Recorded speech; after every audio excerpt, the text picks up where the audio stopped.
Hi everyone! This is Cal. Samahan niyo ako sa araw-araw na buhay ko as a lady trucker. Ganito namin inuumpisa ng araw namin sa traffic. Nagsimula kami year 2023. Nisip namin mag-devotion partner kasi hindi kasya sa araw-araw namin pangangailangan. Sa totoo lang, wala kaming idea kung paano. Basta, bigla na lang dumating yung opportunity. Sino ba naman kami para tumanggi, di ba? Nung una, namumblema kami. Kung saan kukuha ng tutulong magbuhat. Diyos ko, ito na nga. Sa ilang buwan namin paghahanap, umaandar ang araw at kailangan na namin kumita. Napilitan tuloy akong sumama. Sa una, kinakabahan ako. Kaya ko ba?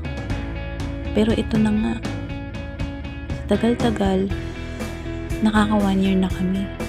Akala ko nga hindi ko kakayanin. Pero ngayon, mas gusto ko nang ako ang magpahinante. Parang ayoko nang kumuha ng iba.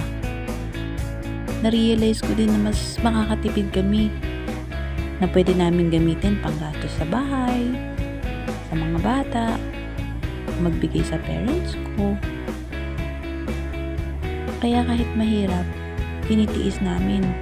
Pagod, puyat, gutom. Halos hindi na nga kami umuwi sa bahay.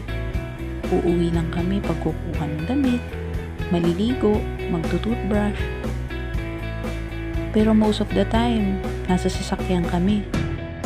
Doon na kami natutulog, kumakain, may baon na akong pinggan, kutsara, baso, termos.